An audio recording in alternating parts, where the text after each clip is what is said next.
Assalamualaikum dear students, welcome to our YouTube channel which is Concept in 5 minutes. Dear students, कल हमने general nature of elasticity of demand को detail में discuss किया था और हमने इसके तीनों केसेस भी डिस्कस किए थे जिनमें इन इलास्टिक डिमांड और यूनिटरी इलास्टिक डिमांड हमने पढ़ा था। आज हम इन्हीं तीन केसेस की कुछ एग्जाम्पल डिस्कस करेंगे so that the concept could get more clearer to you. तो डियर स्टूडेंट, सबसे पहले हम देखते हैं इन इलास्टिक डिमांड की मिसाल को। प्रैक्टिकल मिसाल उसकी मैं आपको देने की कोशिश करूँगा। तो फर्स्ट करें, आटे की कीमत में इजाफा हो जाता है। अब आपको पता है कि आटा रोटी बनाने के लिए इस्तेमाल होता है और रोटी एक बुनियादी ज़रूरत है। मतलब ये हुआ कि अगर आटा महंगा भी हो जाएगा तब भी कंज्यूमर जो है उसे फॉरगो करने के लिए तैयार नहीं होता क्योंकि ऑप्शन और कोई नहीं है। लिहाजा कीमत में इजाफे के बावजूद आटे की डिमांड मुतासर नहीं होती, यानी अगर कीमत बढ़ भी जाए तब भी लोग आटे को डिमांड करते रहें। अब यहाँ पे देखें, इसमें प्राइस वाले जब प्राइस P1 से बढ़कर P2 हुई तो अच्छी खासी प्राइस में इजाफा हो रहा है और वो इजाफा हमें कहाँ से पता लग रहा है? इनके गैप से। जबकि आप देखें क्वांटिटी डिमांड Q1 से कम होकर Q2 हो जाती है। बहुत ज़्यादा गैप और यहाँ पर बहुत कम गैप है। मतलब ये हुआ कि प्राइस में बहुत ज़्यादा इजाफा हो रहा है, उसके बावजूद क्वांटिटी डिमांड में बहुत कम कमी वाक़ई हो रही है। तो आटे की मिसाल इसमें बेहतरीन मिसाल हो सकती है। इसमें एक पॉइंट और भी है, इलास्टिसिटी ऑफ डिमांड इस सूरत में लेस देन 1 होगी।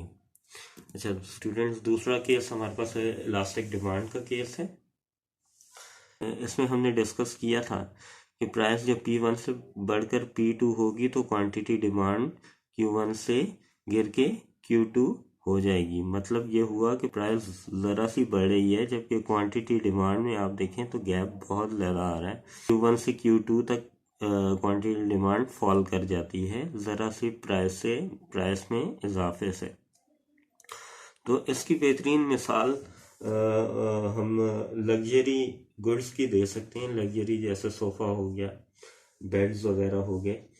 आप जानते हैं कि ये आइटम्स बुनियादी ज़रूरियात में शुमार नहीं होते, लिहाजा आप आसानी से इन्हें फॉरगो करने के लिए तैयार हो जाते हैं। मतलब ज़रा भी प्राइस में इजाफा होगा तो हम फ़ौरन ही इनकी डिमांड को कम कर देंगे।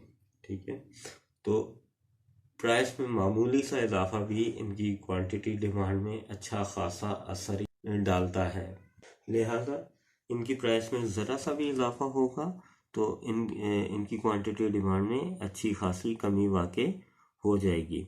इस सूरत हाल में या इस सूरत में elasticity of demand greater than 1 होती है। अब थर्ड केस हमारे पास यूनिटरी इलास्टिक डिमांड का केस है। स्टूडेंट्स, अब आप फर्ज करें कि कोई भी फल एक ले लें। चले हम सेब की बात कर लेते हैं। एप्पल की कीमत में कमी वाक़ई हो जाती है।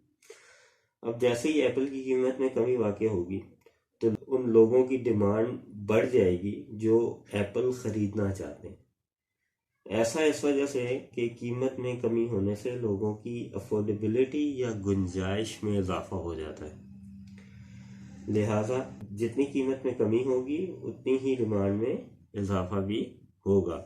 मतलब ये हुआ कि अगर प्राइस P2 से कम होकर P1 हो जाती है तो एग्जैक्टली जितनी प्राइस कम हो रही है तो Q1 से Q2 या Q2 से Q1 में भी उतना ही इजाफा हो जाएगा। यहाँ पे चूँकि हमने इंक्रीज का केस किया हुआ था तो हम इसे इंक्रीज के पर्सपेक्टिव में देख लेते हैं कि प्राइस अगर P1 से बढ़कर P2 हो जाएगी तो जितनी प्राइस इंक्रीज हो रही है तो क्वांटिटी डिमांड भी उतनी ही डिक्रीज हो जाएगी और इस सूरत में हमारे पास elasticity of demand equal to 1 होता है।